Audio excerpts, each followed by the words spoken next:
Halo guys, selamat jumpa bersama dengan saya di channel Juragan Soal Sulit, channelnya anak otomotif.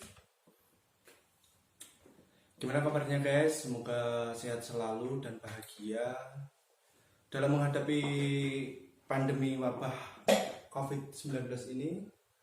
Saya harapkan stay at home dan jangan lupa jaga kesehatan. Oke.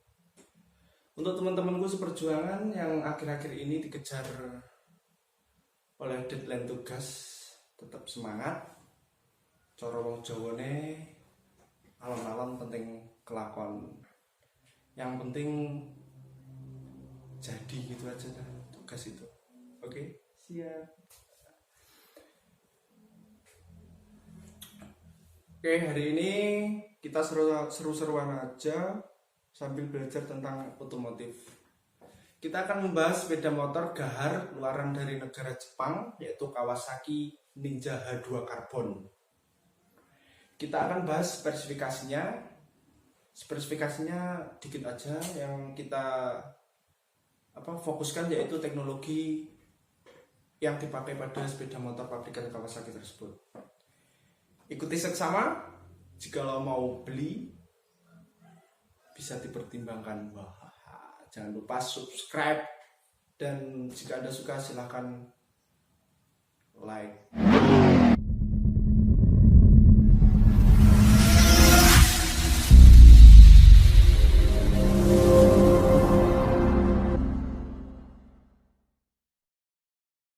Teknologi dari BMW Jerman, di mana dulunya telah mempunyai kerjasama dengan BMW di bidang industri pesawat terbang.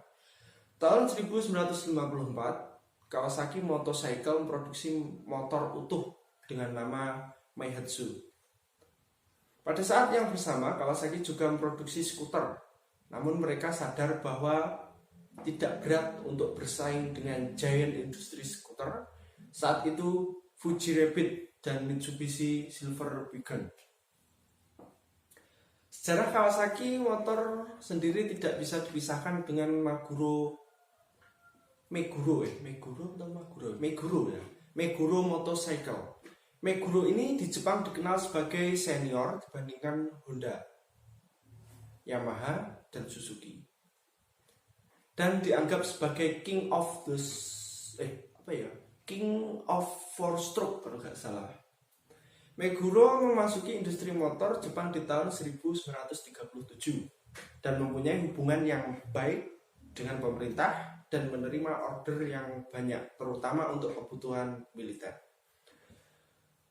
Motor pertama yang dibuat adalah Z97 yang berkapasitas 500 cc, rocker valve yang dipengaruhi oleh motor Swiss Moto Sachs. Motor ini cukup bagus dan banyak diproduksi sampai 1950-an ya. Kalau nggak salah sampai 1950-an. Di samping itu Meguro juga memproduksi 250 cc dan 350 cc single cylinder. Sebagaimana juga high performance twin cylinder.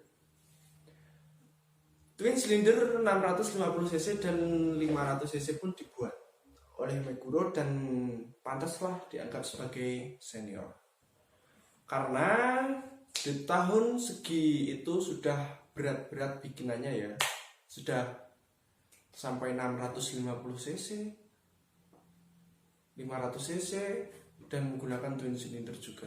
Nah, di tahun 1960 Meguro diakuisisi oleh Kawasaki dan di tahun 1962 menjadi Kawasaki Motorcycle. Jadi sebelumnya dari pembuat baja ya Kawasaki sudah panjang lah sampai pembuatan untuk militer di perang kedua. Oke, kita masuki apa itu Kawasaki Ninja H2 Carbon. Sebelum kita masuk teknologi terbaru yang diusung, kita lihat spesifikasinya dahulu.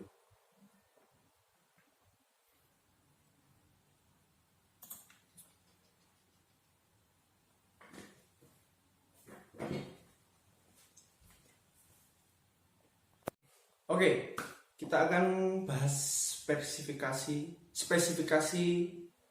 gak usah lengkap-lengkap lah, yang singkat aja. Ini saya baca dari auto.com.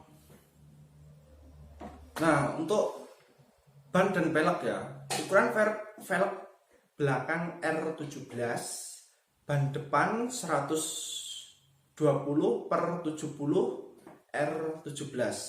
Jenis ban run flat, ban belakang 200/50 R17, ukuran velg depan sama R17.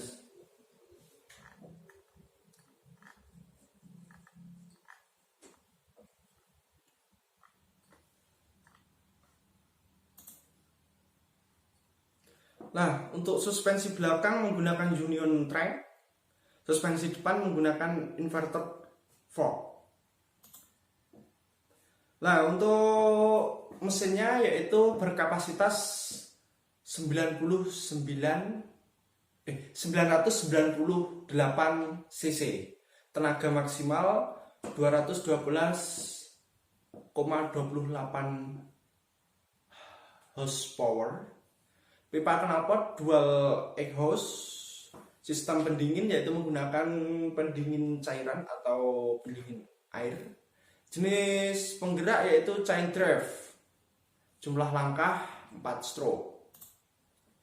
Nah, untuk dimensinya, kategori sepeda motor ini yaitu super sport, lebar 770 mm, tinggi 125 mm, untuk panjang 285 mm, wheelbase 1455 mm, dan bobot 238 km.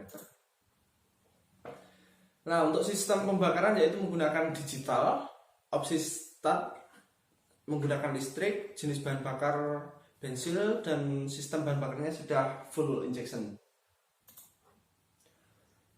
Untuk gigi transmisinya yaitu jenis transmisi manual yang menggunakan kopling assist and slipper part dengan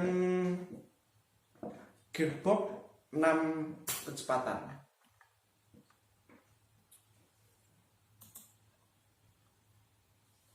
Apalagi ya. Nah, untuk elektrikalnya ya, voltase aki sama 12 volt, outlet aksesoris tidak, lampu belakang LED, headlamp juga LED, indikator lampu iya, adjustable headlight juga iya. Apa lagi?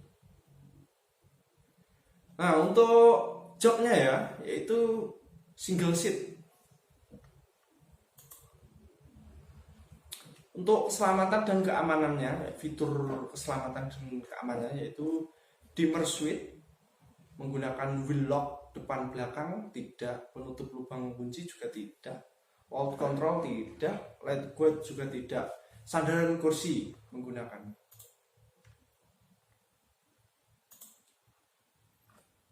Nah, untuk rem depan menggunakan cakram ganda.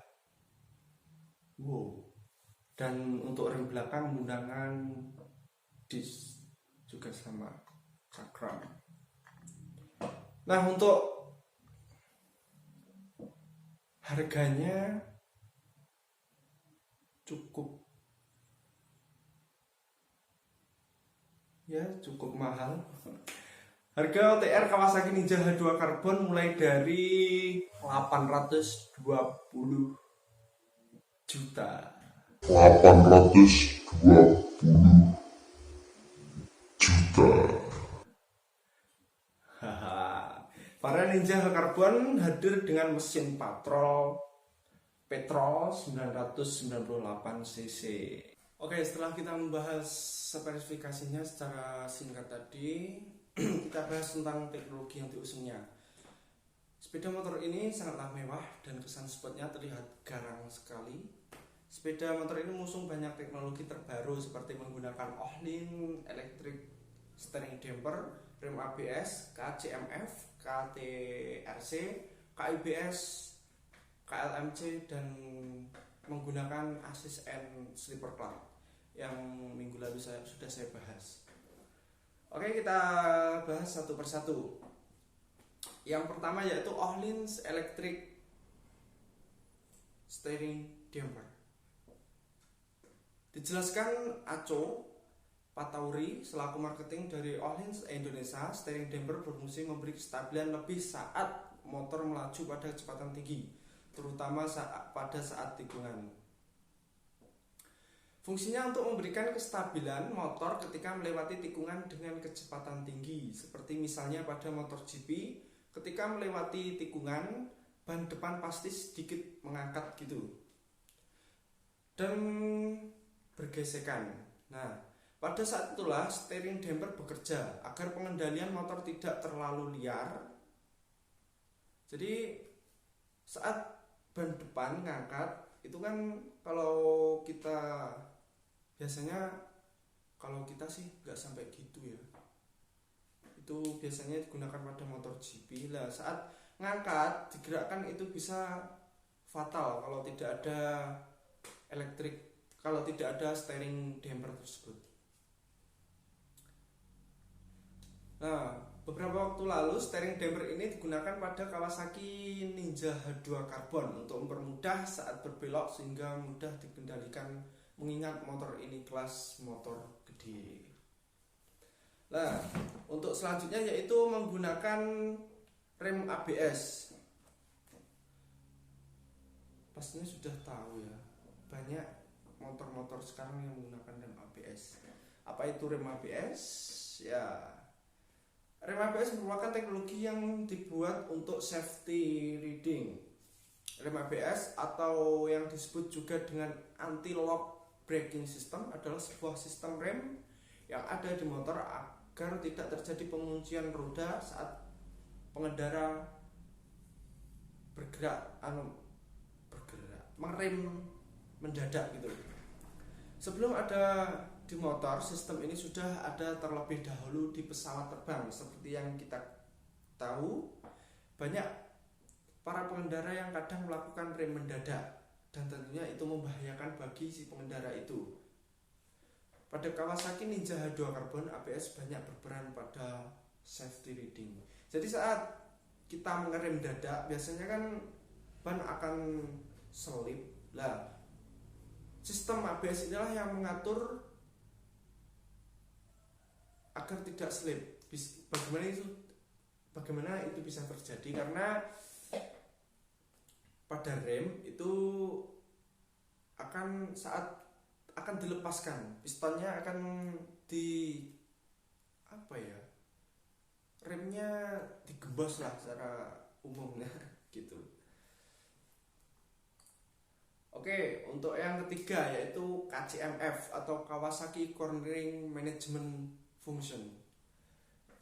Dengan menggunakan evolusi terbaru dari perangkat lunak canggih Kawasaki dan feedback dari IMU atau Inertial Measurement Unit, KCMF memonitor parameter engine dan sasis di seluruh sudut, mulai dari entry, apex hingga sudut keluar. Mode ini memodulasi gaya rem dan tenaga engine untuk memfasilitasi transisi yang mulus dari akselerasi ke pengereman dan kembali ke akselerasi lagi. Sistem yang diatur oleh KCMF antara lain yaitu KTRC, KLCM, KIBS. Nah, pada KCMF ini sama halnya seperti kalau di motor yang injeksi yaitu ECU-nya. Nah, ini manajemen fungsinya dari KTRC, KLCM dan KIBS. Nah, saat menikung itu biasanya KCMF akan berfungsi. Nah, KCMF tadi kan akan mengatur dari KTRC nomor 4. Sekarang kita akan membahas apa itu KTRC. KTRC yaitu sistem pengontrol traksi canggih dari Kawasaki yang meningkatkan performa sport riding dan memberikan kenyamanan saat menghadapi permukaan yang licin. Sistem ini dapat mengurangi gangguan saat mempertahankan traksi yang optimal ketika di tikungan. Sistem ini memfasilitasi akselerasi saat dengan maksimalkan roda belakang sebagai penggerak ke depan untuk akselerasi. Ketika putaran roda berlebih, terdeteksi output engine berkurang untuk mengembalikannya, membuat pengendara dapat menghadapi tambalan atau obstacle kecil di jalan. Seperti kita melewati rel kereta api atau penutup lubang got, juga membuat pengendara nyaman dan dalam menghadapi jalanan panjang yang kondisinya licin, berbatu, dan berlubang-lubang seperti di Indonesia.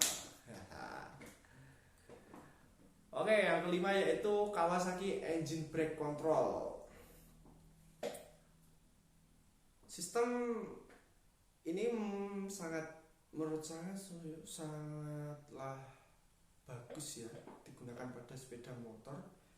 Tapi ini kalau sepeda motor 150-an sepertinya belum ada. Ini yang berkapasitas cc besar aja mungkin. Nah, pada Kawasaki Engine Brake Control ini, sistem membuat pengendara dapat memilih jumlah pengereman engine yang mereka inginkan.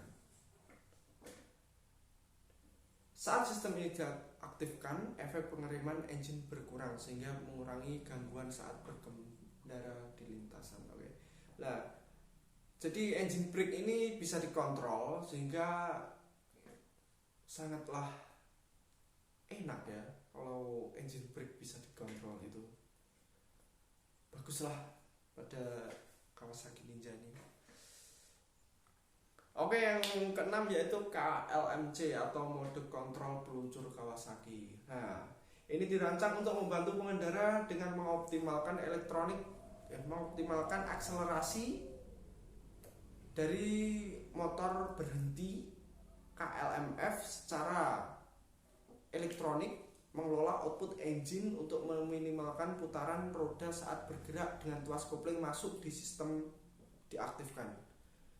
Kecepatan engine terbatas pada kecepatan yang ditentukan sementara pengendara menahan throttle terbuka.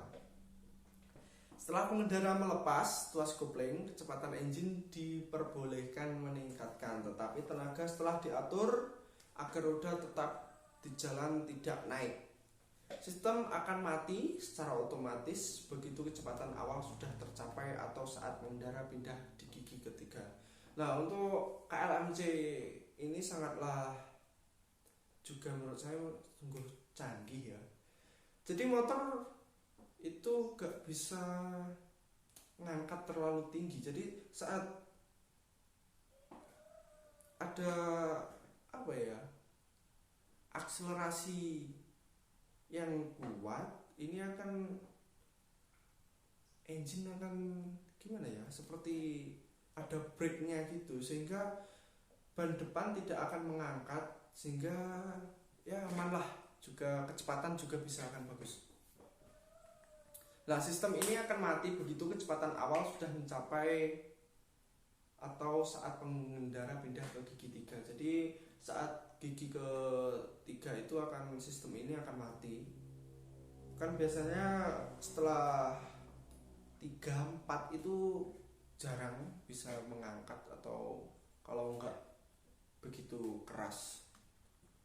Nah, untuk yang ketujuh yaitu assist and sleeper clutch yang sudah saya bahas sebelumnya, yaitu menggunakan dua cam, yaitu cam assist dan cam sleeper untuk menggerakkan hub kopling dan plat kopling secara bersamaan atau terpisah. Hal ini membuat total beban pegas kopling berkurang sehingga tuas kopling lebih ringan saat mengoperasikan kopling. Ketika pengereman engine brake terjadi, sleeper cam memaksa hub kopling dan plat beroperasi terpisah. Hal ini dapat mengurangi tekanan pada plat kopling dan membantu ban belakang tidak tergelincir. Nah, ini sangatlah bagus sekali motor ini, saya sangat kagum. Tapi ya harganya cukup mahal sampai segitunya. Nah, tadi lupa ya, yang Kawasaki Ninja H2 Carbon ini menggunakan lapisan karbon pada deck atau bodinya, itu menggunakan lapisan karbon, makanya harganya ya agak mahal. Keuntungannya juga ringan, kan karbon itu sangat ringan gitu. Nah, untuk perbedaan teknologi yang dibahas, yang teknologi tadi dengan yang sebelumnya, yaitu kita mengambil ABS dan AXS and slipper clutch. Nah, pada ABS, teknologi yang digunakan sebelumnya itu yang sebelum menggunakan ABS, rem ABS, sistem ABS itu rem tidak menggunakan sistem elektronik, menggunakan biasa saja, yaitu seperti rem pada sebelumnya, tidak ya gitu, tidak menggunakan sensor kecepatan pada roda. Jika ban selip yang tidak menggunakan ABS itu tidak bisa tidak bisa nyaman gitu digunakan. Biasanya saat kita mengerem secara mendadak akan selip dan ban akan tergelincir. Kalau kita menggunakan ABS itu tidak akan terjadi seperti itu. Nah, untuk koplingnya, sistem AXS dan slipper clutch